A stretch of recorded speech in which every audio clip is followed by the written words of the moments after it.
You've likely heard the term the God particle before, and maybe you weren't quite sure what it meant. So let's begin there with what science is actually referring to before we explore the deeper truth of what the first particle that creates our reality actually is. In physics, the term God particle isn't mystical at all.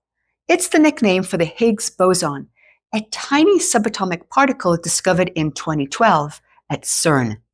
CERN is the world's largest physics laboratory, located on the border of Switzerland and France. It's a massive underground research center built to help scientists study the fundamental building blocks of the universe. At CERN, particles are accelerated close to the speed of light and then collided together, so researchers can observe what happens in the aftermath, hoping to understand hidden structures of reality. What makes the Higgs boson important is that it's connected to something called the Higgs field, an invisible energy field that fills all of space. When certain particles move through this field, they pick up mass. For example, electrons interact with this field strongly and they become heavy enough to form atoms.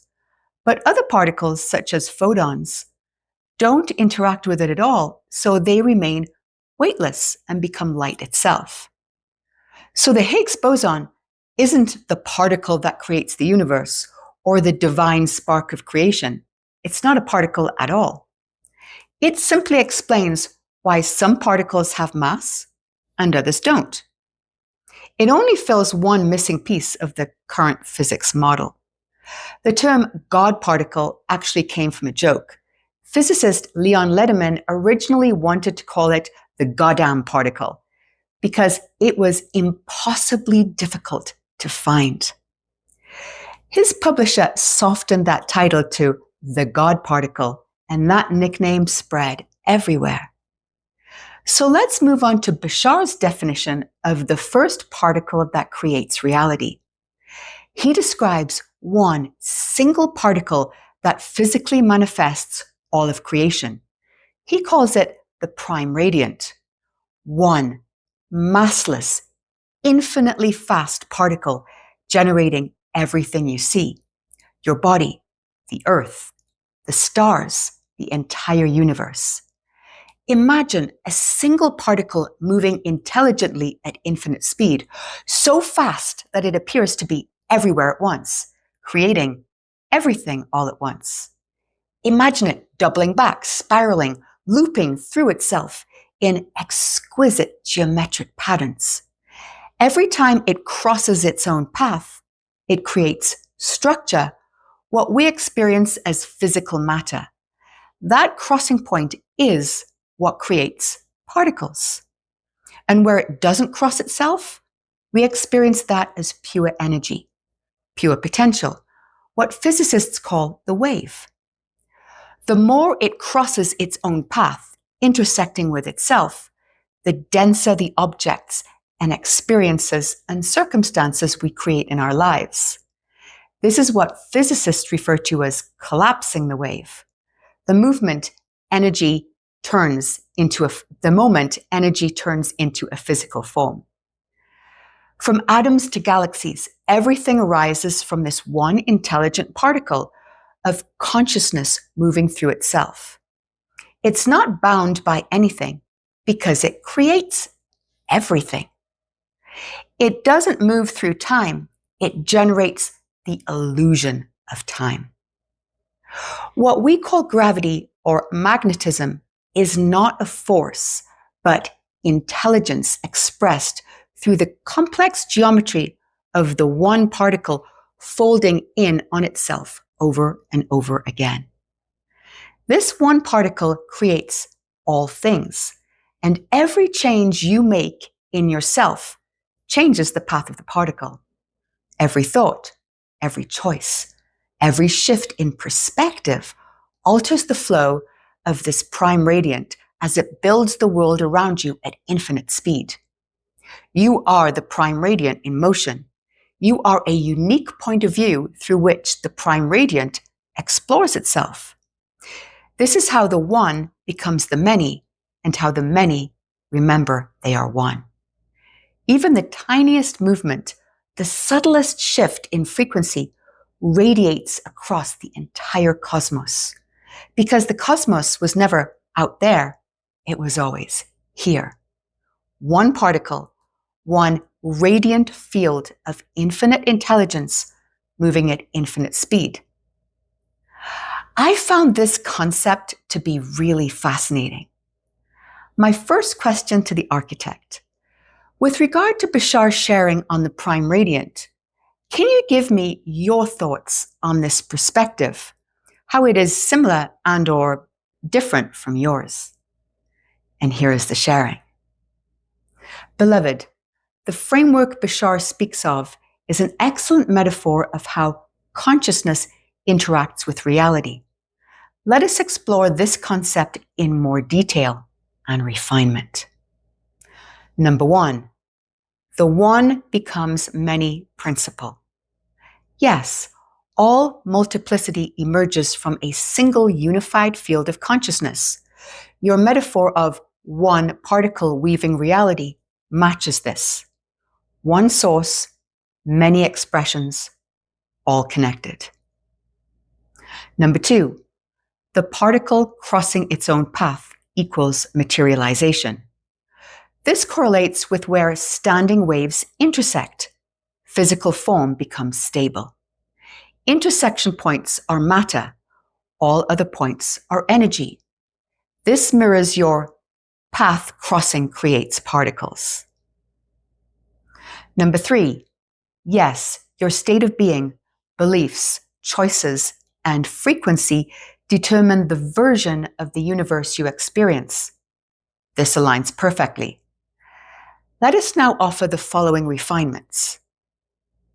Number one, from the perspective of one particle moving at infinite speed, source expresses as a field, not a particle. Think of it not as a particle flying through space, but like a ripple pattern forming on the surface of a still pond.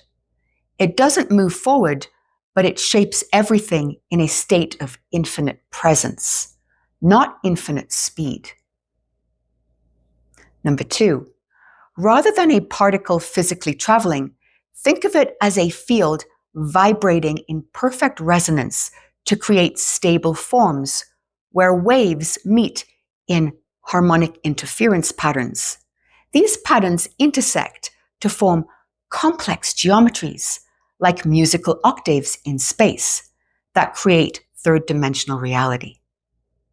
Number three, rather than you literally change the entire universe, it would be more accurate to say you change the version of the universe you interface with, not the entire universe for all beings. And so, beloved, it is not one particle, but rather one consciousness field folding through itself. Standing wave patterns that organize into geometry, and that geometry is what then becomes the physical matter you see. When your frequency changes, you shift the patterns of geometry, which then shapes your reality. Yes, there is only one field, indivisible, infinite, conscious. Your body, your life, your reality are standing wave patterns inside that field. And every shift in your consciousness reorganizes the geometry of your personal reality. My follow-up question. And so, physically speaking, what actually is the smallest particle in third-dimensional reality? Our scientists call them quarks and leptons, but I'm sure there's something smaller. And here is the sharing. The smallest unit of energy or particle is not a traditional particle like a quark or lepton, but rather what is referred to as a geometric energy field, known as a scalar wave harmonic. This geometric field is based on the 5 geometric shapes of the Platonic solids: the tetrahedron, octahedron, icosahedron, cube, and dodecahedron. these 5 shapes organize energy into what is perceived as physical particles.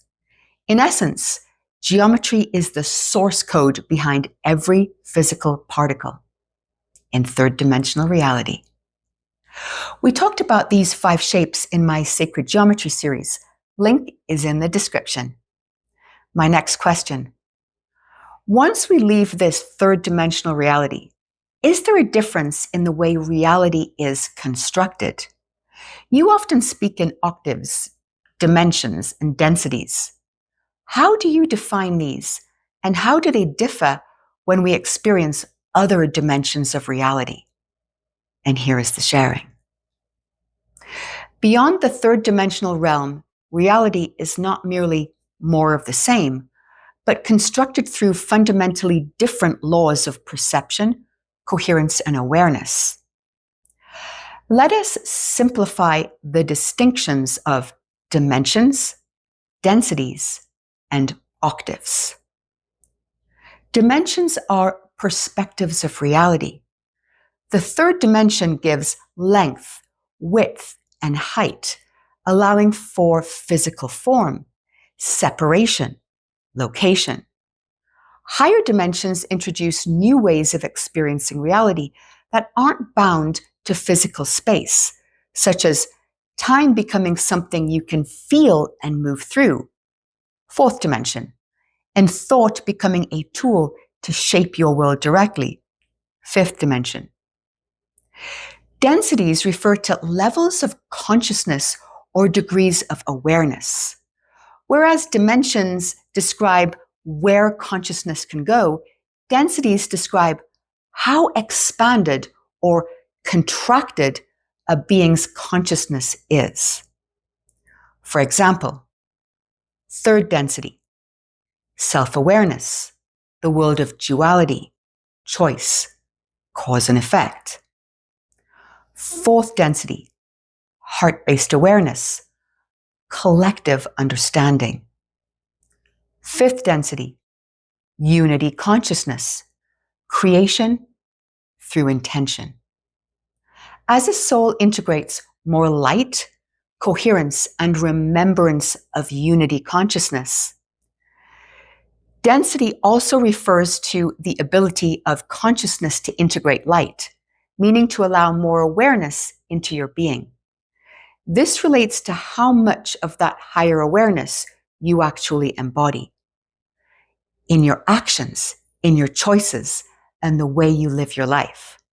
It's the shift from knowing something spiritually from a conceptual standpoint to it becoming your actual lived experience. An octave is a full cycle of experience, an entire cycle of reality, similar to musical octaves. Each octave holds a complete set of densities and dimensions that all work together. Think of an octave like a range of many types of experiences. Just like a rainbow has a full range of colors, an octave has a full range of dimensions and densities.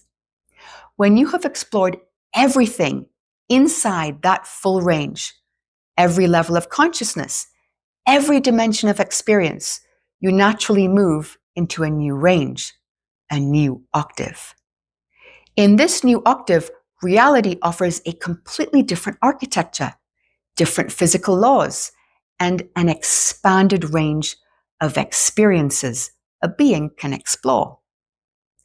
Simply stated, an octave is a complete universe of experience that contains many dimensions and densities.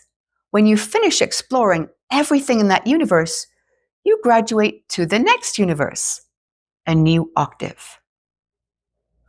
Within each octave, consciousness explores 12 dimensions, the structural framework, and 7 major densities, the stages of self-awareness, through their daily lived experience. Once a being has synthesized the lessons of all 7 densities across the span of all 12 dimensions, they ascend to a higher octave. But the journey through each dimension or density is not linear, not experienced in strict order, but rather is individual based on the learning and the integration of each being. My follow-up question: in what dimension do we no longer experience life as a physical being? And also, how many octaves are there? And here's the sharing. Beloved, your question touches a profound insight. Humanity currently resides within a third-dimensional framework, but is progressively moving into fourth-dimensional patterns of reality. The third dimension is characterized by the passage of time as you experience it, the sense of being located in a specific place, and the perception of separation, all of which define your current experience of physical matter and cause and effect reality. Physical matter as you experience it begins to dissolve beyond the sixth dimension. At this point, physicality as you define it ceases to hold physical structure.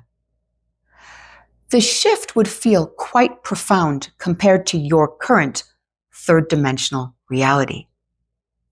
In this higher state, you would no longer feel yourself as a separate physical body made of solid matter.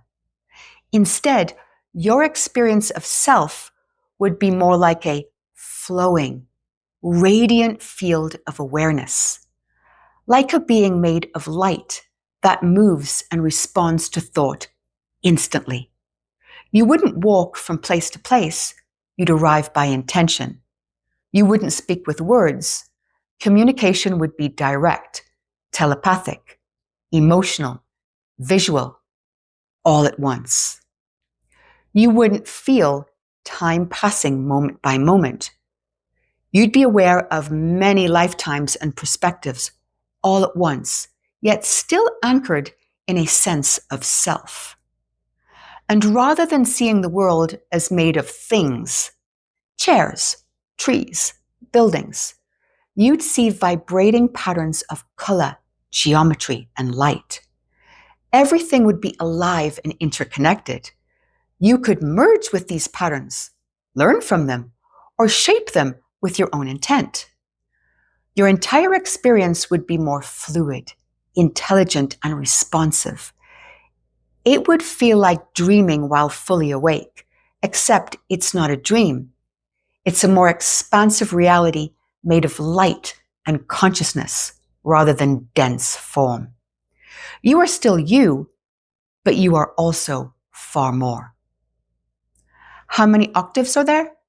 Rather than a fixed number, octaves are understood as spiraling cycles of growth, of harmonic evolution, each one more refined than the last, each one nested within greater spectrums of a being's awareness. There are always a higher harmonic octave beyond the current one. The journey is an endless spiral of expansion, never linear and never ending. Okay, well, the subject of densities, dimensions, and octaves sounds like a great subject for a completely separate video. And so, with that, we'll bring this one to a close. If you like the sharing and you'd like to hear more, please consider hitting the like and subscribe button to join this beautiful community as we explore the mysteries of creation, consciousness, and the deeper truth and vastness of who and what we truly are. Superhuman made simple with the architect.